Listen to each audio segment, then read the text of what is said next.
I'm doing this NFT project. Do you know what an NFT is? I do. I'm still confused about it a lot, but I do know what it is though. Okay. Do you have an online wallet or any crypto or anything yet? Like, have you actually done any I action steps? don't. You're like, not yet. No, the only thing that I've done is I have like a NBA Top Shot account. So like I've started kind of playing around with that a little bit. Which as you learn more, you understand it a little bit more. So yeah. I have a few of your NBA Top Shot moments. Sweet. I have been collecting all the WNBA ones. So Oh my gosh. Yeah, I thought that it's was so cool. it's really fun. And one of yours I opened like as a surprise in a pack, and I was like, oh my god, Nneka! So Yeah, fun. the production value is awesome. I know. It's so fun, and just so fun to rewatch your guys' moments, like a 3-pointer or like an assist. It's so fun. It is. I think it's great. Um, well, so I'm doing this NFT project for me as a small business and a healthcare provider, and it's just like a totally different way to view NFTs in that world because of these smart contracts that can basically live on the back of the NFTs. So there's something real world involved with the NFT instead of just like an artistic piece or something like that. So I decided to be a rebel and kind of jump in first and show a fun use case. So I know a lot of my athletes can't necessarily speak to the world of crypto and NFTs and all of that yet because you guys yourselves are just learning. But since my little raffle and my little NFT project is a raffle to win my services potentially for a year, you guys can totally speak to what it's like working with me. And so I would love for you to describe a little bit about just what it looks like on the client end to work with me and like how you came about it, like so like kind of like your origin story of like why you felt like at that point you wanted to up your ante and up your game with nutrition, and then kind of just what it's like if somebody were to be like, well, what's it like to work with Ashley? We've been working together for a while now, and I have to be honest, like I was drawn by the Stanford connection. so, Yes, so yes, that's the always Stanford kind of what draws. family. Yeah, once you're a part of it some way somehow, that's just where it is. But I didn't realize how, I mean, I knew eating healthy was what, obviously anyone needs to do, let alone a high performing athlete needs to do. Um but I didn't quite understand how that fit into like fueling at a certain time, fueling during your cycle, and a lot of so many different things that are just plainly aren't taught to us and that we kind of figure out through trial and error on our own.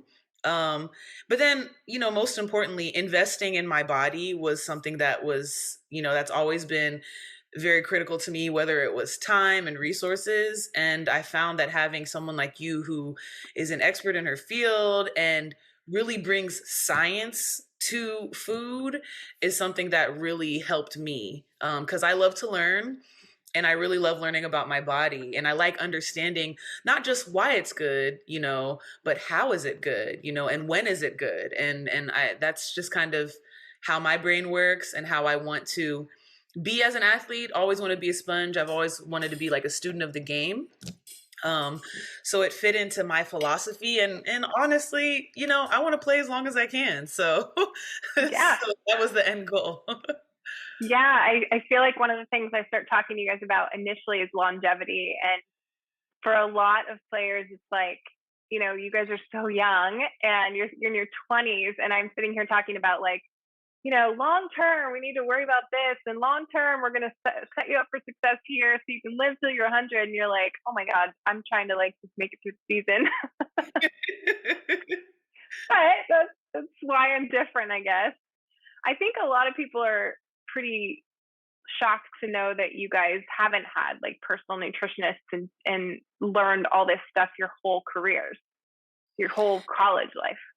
Yeah. And I find it interesting because as you get to the professional world, like I'm 10 years in now, and you happen upon other athletes and or even other care providers and sports medical providers, and they're like, oh, like, do you have a nutritionist, do you have a chef, do you have this? And most of us don't, because we've had to figure it Yeah. out on our own. That's just how it is for us a lot of times.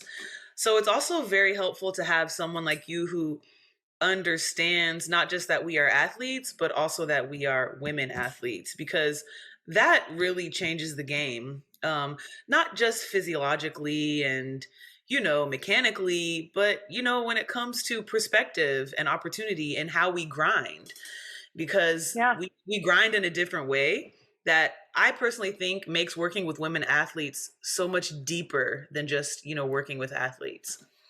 Yeah, I agree. And we have to go deeper and we have to work harder because a lot of the science is based on male athletes.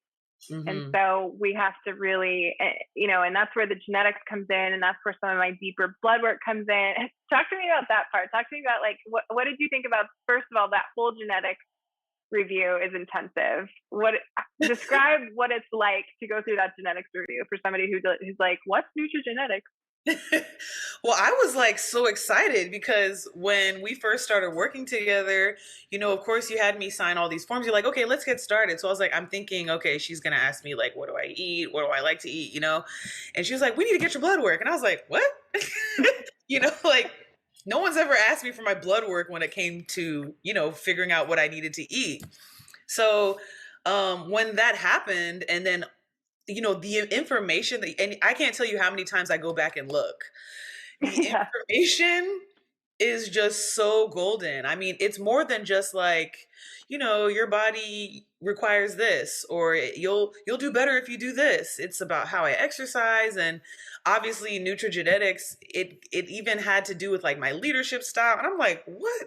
I'm like, this is nutrigenetics. I was like, how is this information that I didn't have, one? And I can't wait to learn how this, not just affects me, but how I can really grab the reins on my life just by knowing what my body needs and how I can optimize it. Not just as an athlete, but as a person, as a human being. And so I was really excited about that. I look back at that like at least once a week. Like, You do? That's I look amazing. back at it a lot. So funny. Yeah, and it's only gonna, you guys are in so early. Like, what's so fun about this is that this is so cutting edge and it's not normal yet. And so that's why you don't see a lot of providers doing it, because like, there's no like path to become a nutrigenetic specialist. You kind of have to, you had to like piece it together like me, like yourself, like by myself. But then, this is the first time a lot of you are hearing about it, but this is going to be like so normal for you guys.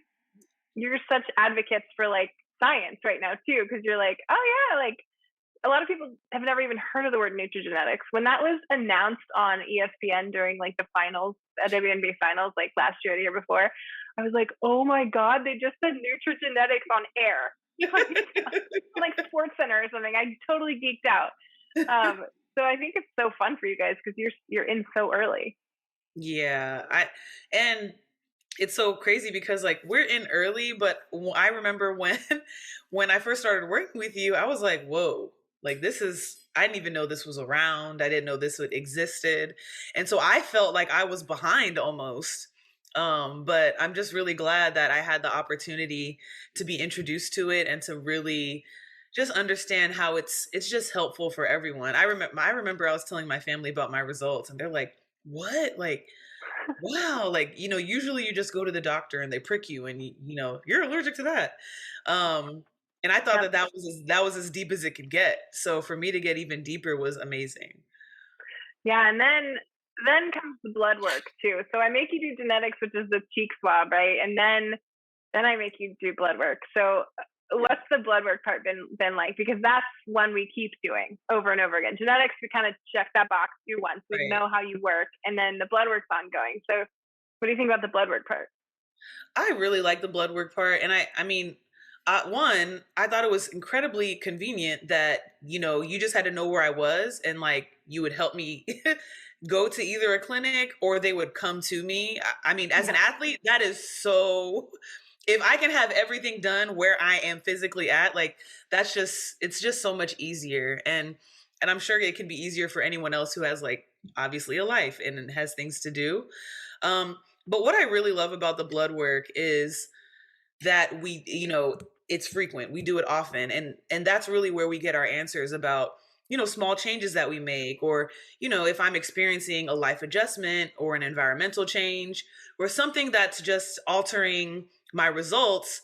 You can find an answer as opposed to just guesswork or like process of elimination prior to knowing, your results. And so I really love keeping track of my trends and knowing what's working, what may not be working, but then also too understanding that what works now may not work when I'm not playing, and what works now may not work when I'm on my cycle. And I think that's a lot of information that we may never thought we had access to. And so having that frequent blood work is probably my most favorite part.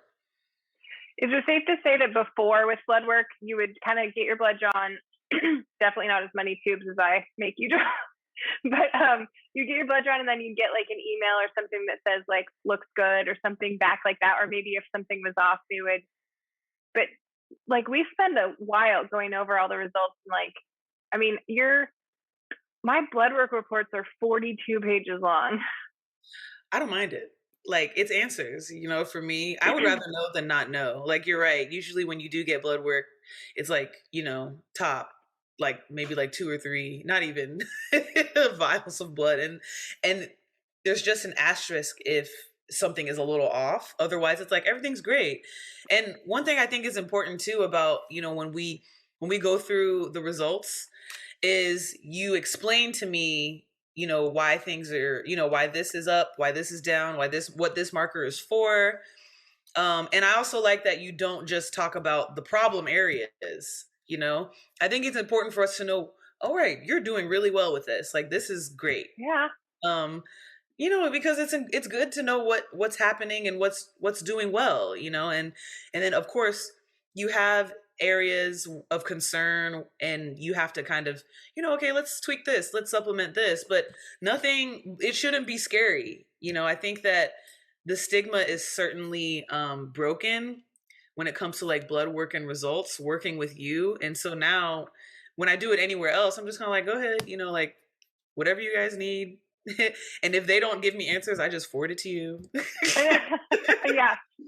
I'm like your medical record. Just forward it to Ashley. She'll collect it all. Yeah. Because you usually give me more information than, what I'm given at any other clinic or at any other time. And I think it's also helpful too, like when it comes to like a general practitioner, say for us, we get exit physicals at least twice a year. Even using that information. So using information that we get elsewhere, I think is also very helpful too, because, we get information at different times of our lives, not always when we get it with you. And so even being able to supplement with that is super helpful. Yeah. And I think, like you said, some of the positive trends of things that we thought, okay, before we were down here, like for a vitamin or something, and then now we're up here, like, that's my favorite part, because it's like I have to be able to prove my worth as well, and like does working with Ashley actually do anything, right? So it's like I'm also looking for like those improvement areas. And yes, we're swimming upstream because you're a professional athlete, right? So you're chronically just like burning through your nutrition like crazy, more so than the average person. So we're always going to have little bumps and ups and downs and tweaks that we need to do for you. But it's really fun seeing us get inflammation under control, or, improve, vitamin and mineral deficiencies, or even just stuff like thyroid and iron. And, there's always little things that maybe it was in the standard lab range, but I'm just like super picky. And I'm like, no, we have an optimal lab range. That's what we use for our normal and our standards. And I think monitoring that over time, it helps you to know that like, all this little stuff we're doing is actually making a difference. Right. Or your body's not responding to what we were doing and we need to like hit the gas pedal harder or whatever. Absolutely. Yeah. So would you say that my little idea of potentially a normal, average, everyday person winning me for a year, would you say that that's like a pretty cool prize? Yeah, 100%. Yes. Yeah. Yes. So the way it's going to work is it's anybody who buys a little NFT, which is a little picture of an avocado, that will be worth one entry into this raffle, random raffle, and it'll be ongoing. So all my athletes come first. So like right now, I only have one person on my wait list. So depending on as athletes retire or close out or whatever, you guys get to choose how long you keep me on, right? Mhm. And so that's when a spot reopens. So I try to keep just around 15 max so that I can know exactly when you call, I know exactly what your last lab was or whatever, so it doesn't get lost in there. I don't have to pull up a chart to remember. Um, but then if there's a spot open, then I get to raffle off somebody, and so that might be like, one in 6 months, or that might be like four in Right. 4 weeks, depending on what's going on. So I thought it was a pretty good introductory use of the world of NFTs and kind of introducing people, just because I think everybody kind of gets the concept of a raffle. Yeah. Yeah. Yeah. So You're always it'll saying be it. fun. It will be fun. Yeah. Okay. Well, I'm excited for you to get into this whole world and because there's a lot of use for you as an athlete to have NFTs and to be in it, because there's like so much cool royalty stuff you can do. Yeah, there is, and I'm very much still learning. I want to be able to understand it as I go, but already we're being hit left, right, and center. Like once something is popping, then you're getting hit left, right, and center, and I'm like, okay, I slow down. know. Like it's great, but I want to learn about it like at my own pace, and Yes. hopefully really dive into it. And yeah, make a good first like use case out of it, Exactly. not just get in it for FOMO, right? Exactly. Yeah. Um, Amazing. Well, thank you for just like chatting through this and giving people an understanding of kind of what it is and what it looks like to work with me. I so appreciate your time. You're doing amazing. Thank you. You're even with some adversities with like just your body, everybody can get little injuries or little barriers every once in a while, but you're doing so good. Thank you. Couldn't do it without your help. Oh, thank you. I'm a tiny, tiny part of Oh, it. no, no, no, no, no.